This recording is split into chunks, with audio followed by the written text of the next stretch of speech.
Hello everyone, Atrum here, and today we are doing a believe it's called a Limited PTQ preliminary event. So, Limited PTQ preliminary, it's basically a 5-round event where 4 1s and 5 O's get entered into the actual PTQ because of the new PTQ structure. Right now I have it sorted by rarity.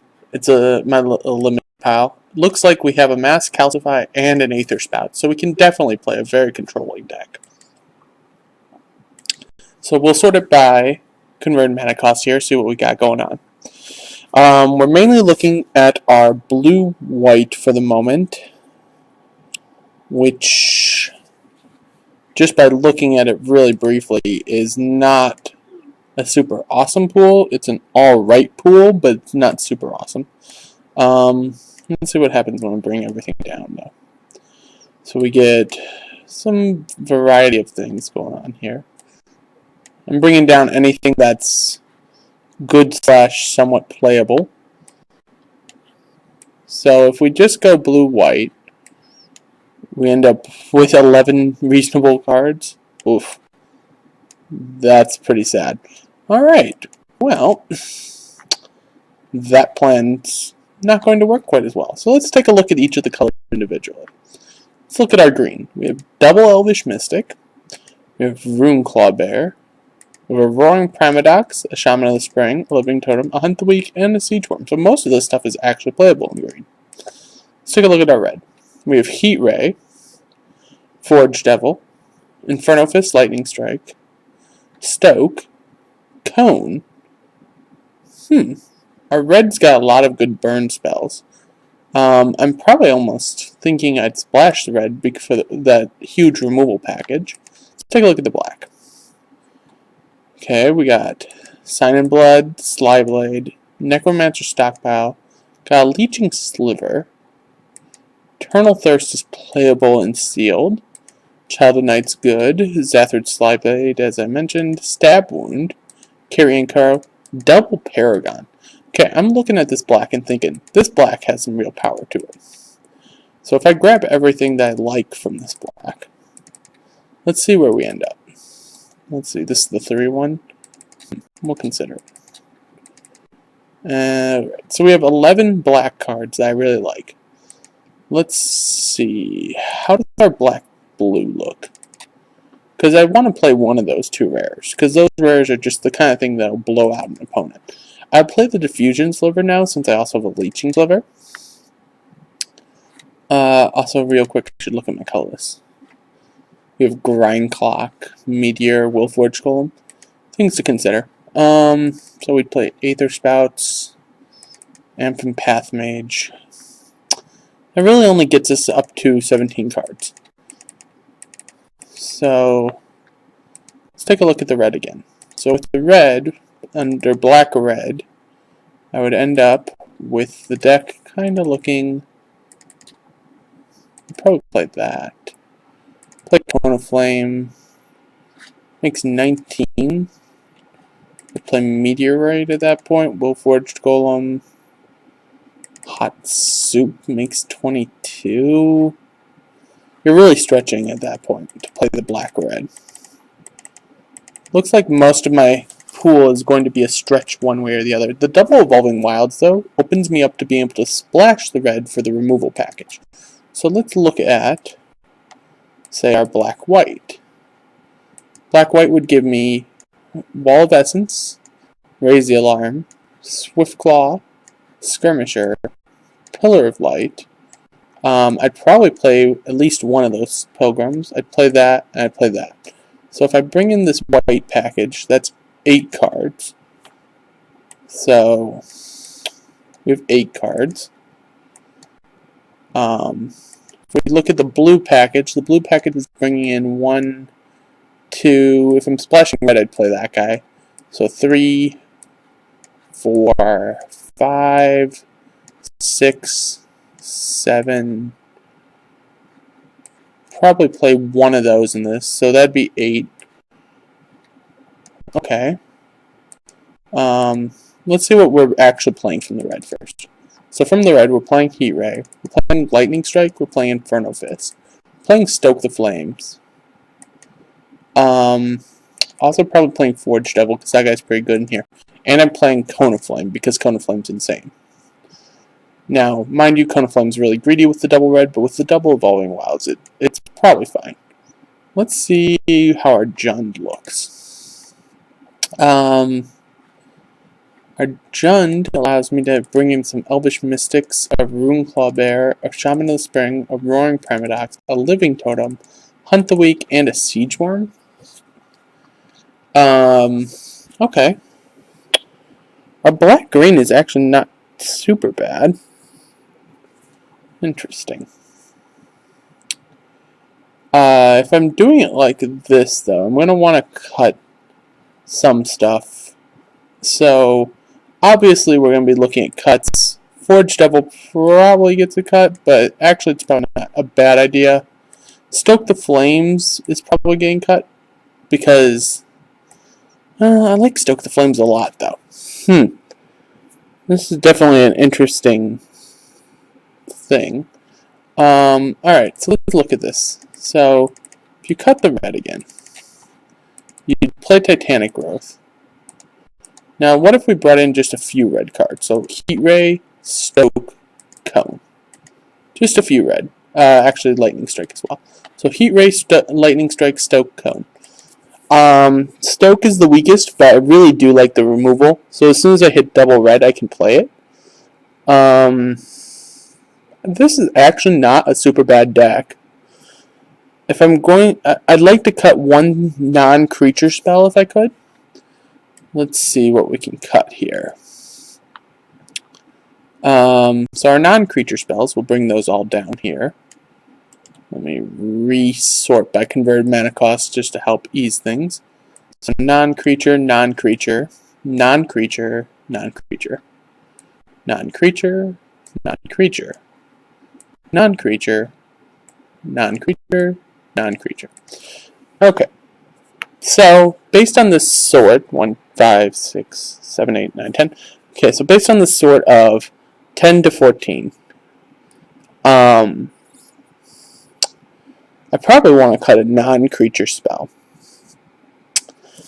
I'm thinking it's going to be either Sign in Blood or Eternal Thirst. Eternal Thirst is not the worst.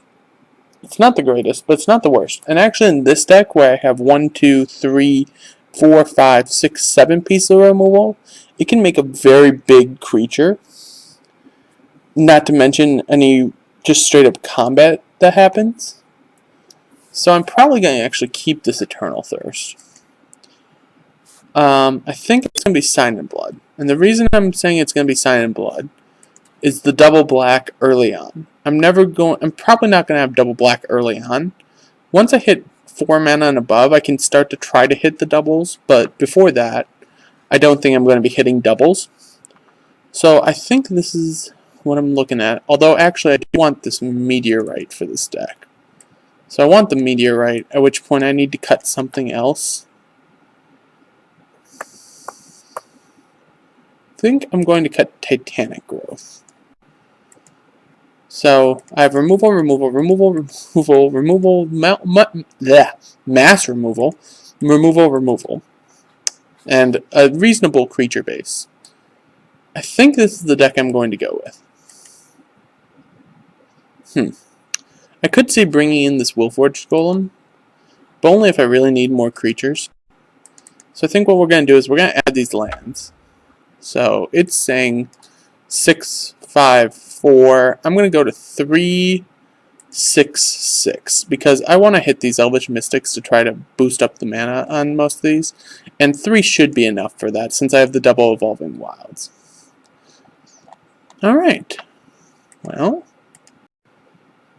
it's a list. Let's see if there's anything that I'm just straight up missing that's just insanely good and should be in here.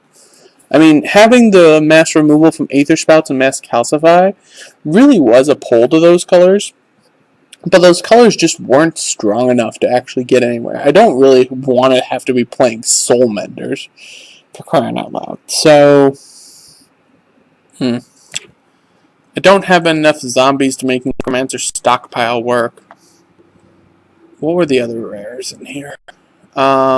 Stain the Mine. Not playing Stain the Mine unless... I could have Stain the Mine as a sideboard card. If I see my opponent has something insane, I'll bring in Stain the Mine, because it's a reasonable sideboard card at that point. I'm not playing Grind Clock. I'm not playing... Yeah, so I'm not playing a single one of my rares. Go figure. It's just how things work. Things that are in the colors that I'm playing, which in this case are Jund, that are worth consideration still. Scrapyard Mongrel's pretty decent if you have enough stuff, but I only have one meteorite that I'm playing, so it's not really great. Might Makes Right is kind of interesting, but I don't really like it. I don't think I'm going to want to play it. It's a 6-drop that basically, I mean, if I'm advantaged, it's a win more card. That's what it is. If I go up against the X1 deck, I board in Circle of Flame. If I need help with my mana, I could bring it. I could have the Satyr Wayfinder as an extra creature. But I think I'm gonna skip on it for now. Yeah, although with Double Mystic, I could potentially actually go down to 16 lands, play the Satyr Wayfinder, because I have the Double Mystic. And I took out a Swamp Root versus a Forest because I'm relying on the Double Mystic at that point. And I think this actually works out better. It gives me another little guy which I can like attach Eternal Thirst on, kill a bunch of their stuff, and make it huge. So I think we're actually going to try it with a 16 land deck. I'm missing out on Inferno Fist, which Inferno Fist is good removal too. But then that'd require me to cut something else. Maybe we cut the Leeching Sliver at Inferno Fist? Adding Inferno Fist gets me another removal. Reduces my dependency on black, because now I'm down to 1, 2, 3, 4, 5, 6 black creatures. It's weird having double Paragon of the Open Grave if you're playing less black creatures. Actually, I kind of want to have this Leeching Sliver back in, just because of all the black guys. For the black trigger. Well, not trigger, but you know what I mean. If I bring that in, the priority to take out is probably Eternal Thirst, but having the lifelink to go with my huge removal suite. Do I need the extra removal spell? It's a hit or miss, really. I could bring it in over a creature. I could take out like one of the Paragons, or I could take out one of the Mystics. Could take back out the Satyr. But I think... So any reason to play it over one of these creatures? Maybe just over a Runeclaw Bear, because Runeclaw Bear is just a... Well, it's a bear. That's about all that can be said for it. Actually, I think I will play it over the Runeclaw Bear now that I think about it. Which point, I'm still relying on these forests to power out these Elvish Mystics. So 6 forests is still fine. I think I'm going to go up to a 4th mountain, though. Let's see. 1, 2, 3, 4, 5, 6, 7, 8, 9, 10, 11. 1, 2, 3, 4, 5, 6, 7. So 11 to 7, and then 1, 2, 3, 4, 5, 6, 7, 8, 9. So I guess the option would be to take out a forest, put in a mountain.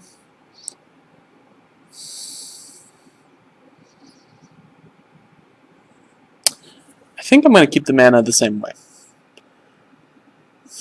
Alright, let's sort this by converted mana cost here. Let's bring this guy down.